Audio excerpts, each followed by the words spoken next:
All right. What's good, family? Thanks for pressing play on another Pay Me No Mind sports and entertainment video or live stream. I'm the man here that makes it all work. Wood. Definitely getting ready to get into some Flyers basketball. They moved to 11 straight wins tonight against Fordham, the Fordham Rams, and that's 70 to 56 behind a huge game by Trey Landers, who had 18 points, who was matched by Obi Toppin. And what can I say, man? This is kind of getting a little, I don't want to say boring. Consistency is definitely not boring. But I told you a couple of weeks ago, this team in the A10 is just going to continue to be difficult to compete with at home. The kind of the situation going into this one, which was kind of intriguing, was although Fordham was 1-7 in A10 play, they are the best scoring defense in the league. Obviously, the Dayton Flyers are they're number 3 in the nation in scoring. They're number 1 in field goal percentage in the country. And they're number 3 in terms of assists as a team. So how would all of this offense play out against a scrappy defensive team? And it was close in the first half. I marked down some milestones. It was 7-4. They got off to a bit of a slow start, except for Obi. Obi did come out with the first 5 points, a 2-pointer as well as a 3. After the first media timeout, it was 7-4 UD. Under 12 minutes, it was 13-4. Chapman had just added a 3 off of a Jalen Crutcher assist. Matos came in and had a 3 off the bench. Under 8, the media timeout at under 8 was also 22-11. As you can see, UD starts to pull away. There was the Fordham timeout where Landers, I thought that was a beautiful post move or post play with Landers in the post. They lobbed it over the top. He had to seal, caught it and put it in for an easy lay-in. Under 4 minutes, the media timeout, under 4 minutes, it was 29-13. And then Landers comes back and gets the run-out dunk. And then they go on to close out the first half, 36-17. Not much changed in the second half, with the exception of the fact that Fordham hit 9 3-pointers out of 14 attempts. They only hit 1 in the first half.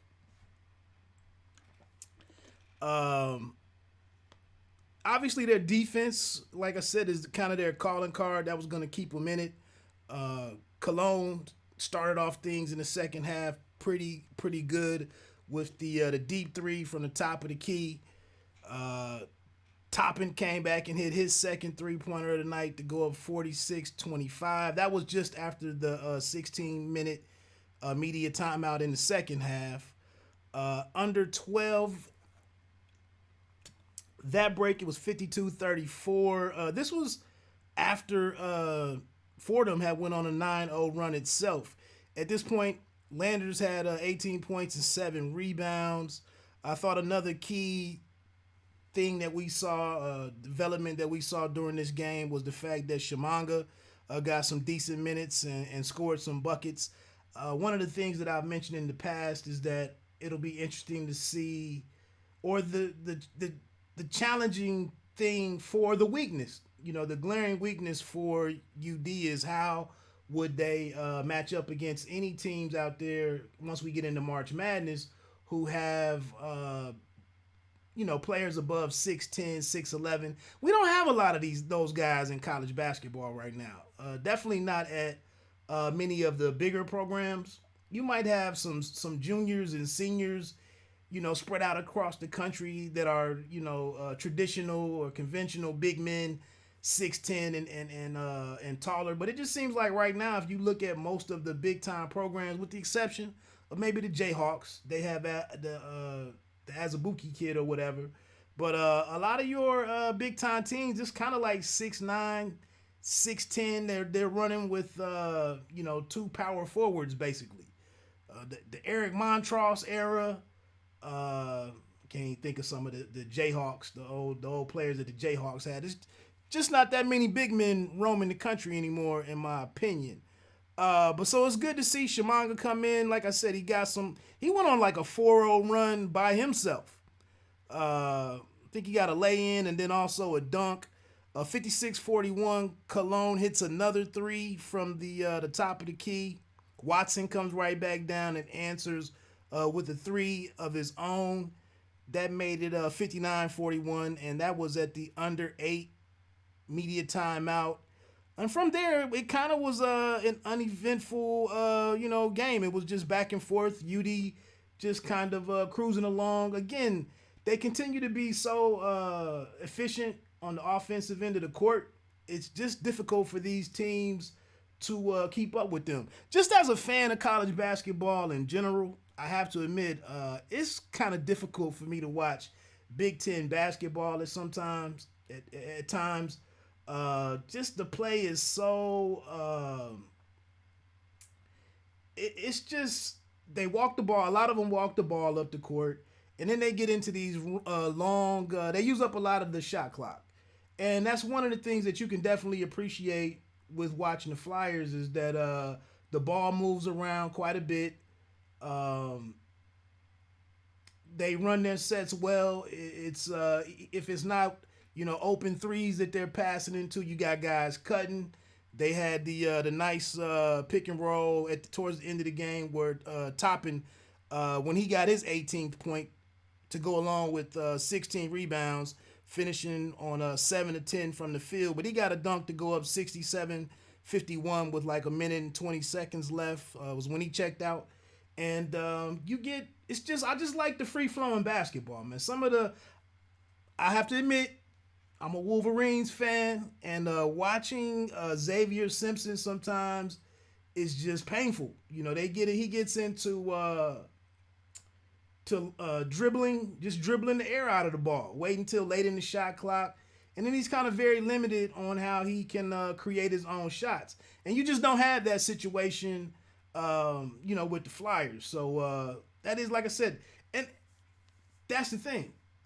How does all of this offense doing this in the A10, where we do? It looks like two other teams are out there making some noise. Richmond is another strong Atlantic 10 conference team. I just watched the Rhode Island Rams beat up on the VCU Rams last night. They were up by like 30 at one point in time. The VCU Rams are also, typically they're in the mix. So it's some other programs out here, to keep an eye on. But how would the Flyers, how would they execute going up against a Big Ten schedule, or the Big 12 or something? So that's just something interesting to consider, and we'll see. Another interesting thing this week was the fact that it just seems like a week and a half ago, 2 weeks ago, I was discussing this with different co-workers and whatnot, and the talk was the Flyers being a 8 seed, or maybe a 5th or 6th seed. And now I think if you listen to the Joe Lunardi, now UD is kind of firmly on the number 2 line. So that's kind of interesting. People are definitely starting to take notice. We'll see if UD can go up in the rankings even farther, depending on how other teams come out of this weekend. And, things are just shaping up nicely. There was one other thing I wanted to get to real quick before I get ready to get on out of here. As you can see from the UD Twitter account, like I just mentioned, final score 70-56. Landers, phenomenal game. I mentioned this before. I think it's going to be he's going to play a pivotal role if there is a deep postseason run. He's a guy that covers multiple positions. He can score at all 3 levels. just a very versatile guy. I meant to look up something before I got on here because I wanted to compare him to somebody from another big time A10 team from back in the day. I'll check into that before the next live stream. As you see down here, they made a note. The Flyers were able to assist on 20 of 23 made field goals. And then looks like they have a week off and won't be back in action until St. Louis comes to town next week for for a game. One other note I thought I wanted. Oh, I wanted to take a look at the box score really quick. Where did I have that exactly? Yeah, and that's the thing. It was a one man show for Fordham against a great team effort by the Flyers. Jalen Cobb, as I mentioned earlier, finished with 22 points. He was almost 50% from the floor, 4 of 7 from behind the arc. The Cologne kid also finished 2 of 2 from 3-point. They shot as a team 43.5%, despite the fact, like I said, they only made 1 of 9 3-point attempts in the first half. They finished 10 of 23 from deep. But everybody else, all of the other starters were below 8 points. 2 guys had 6 points. Soriano, the big man, had 4 points, had 4 personal fouls. Portley came off of the bench with 10 points on 4 of 9, shooting 2 of 5 from behind the arc. Taking a look at the Dayton Flyers, a very efficient game, as I mentioned a few minutes ago, from Obi Toppin, 7 of 10. 2 of 3 from deep to finish with 18. Trey Landers with another efficient game, 6 of 8 from the field, 5 of 8 from the free throw line, taking advantage of those opportunities for the easier buckets. Chapman knocked down. I thought he did better than 1 of 4, but he was 10 points from him. You see 4 assists. Mike Sell, quiet night from Mike Sell. He seems like he hasn't been able to get into his game of late. He went 0 of 4 from the field, 0 of 2 from deep. Did contribute, on the boards, 6 rebounds, 3 assists, 1 steal. Stuffed the rest of the stat line, 1 block, and only 2 personal fouls. But while the team is continuing to roll, although this is the second game in a row where they're below their scoring average, only having 70 points. I think they've been averaging up and around 80, low 80s. Crutcher, only 3 points tonight. Wow, 1 of 8, 1 of 6 from behind the line. E.B. Watson with 8 points off of the bench. The Matos kid, 4 points. Christian Wilson came in and knocked down a 3. So that's about it. Another, convincing win. Streak pushes to 11. A week off to sharpen things up. Stay healthy and continue to finish this thing on out. So with that said, I'm gonna get ready to get on up off of here. I did forget to mention a couple of things actually I meant to get to in the opening. I won't bother with that now because it kind of doesn't make as much sense to mention. But again, the very important thing is please, if you're digging any of the content, any other coverage, please become a subscriber and check in with me. I'm not big on pushing the notification thing, but if you do want to know when I'm going live to talk about various sports and entertainment topics, if you do hit that bell-shaped icon, it will give you a notification whenever I do live stream. I probably will be getting on after most Flyers games from here on out. But like I said, it's just the notification thing is the easiest way to keep up with any content that's coming or, that I'm working on or, in the midst of posting. So check that out. Also, if you like any of the earlier breakdown, please make it worth my while by hitting that like button. It only takes you a fraction of a second, but that just lets me know if I'm doing my job or improving, or if maybe I do need to improve, and that's why those don't happen that regularly. But it makes a world of difference, especially if there are other Flyers fans out there who are looking for updates on YouTube. If you hit that like button, Google was nice enough to go ahead and put this up in front of other people who might be searching for Flyers basketball. So that's why that's very important. Other than that, like I always end everything here on Pay Me No Mind, you don't have to be great to start, but you had to start to be great. Hey, check out this new single from from a couple partners of mine. Sleeko got bars, new single out. It's definitely not safe for work, so I can't play a whole lot of it. But I definitely want to let fans of his know some of his songs have been on other live streams, and he's getting ready or they're readying a his latest release. I wish the name didn't escape me at the moment, but I think it might be out actually end of February. I think was the timing that I was told. So this is I don't know if this one is gonna be on the project or not. They just kind of shared it with me a couple of days ago.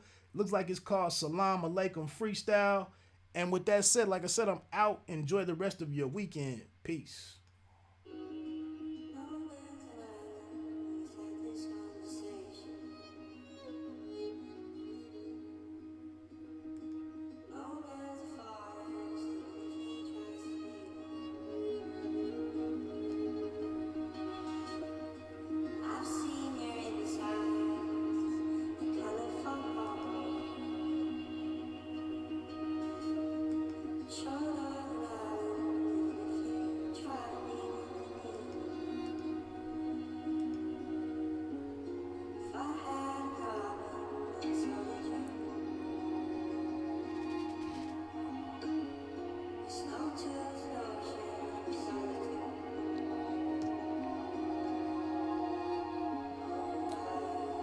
Back on the wall and got focus. As destiny approaches, I'm in the left me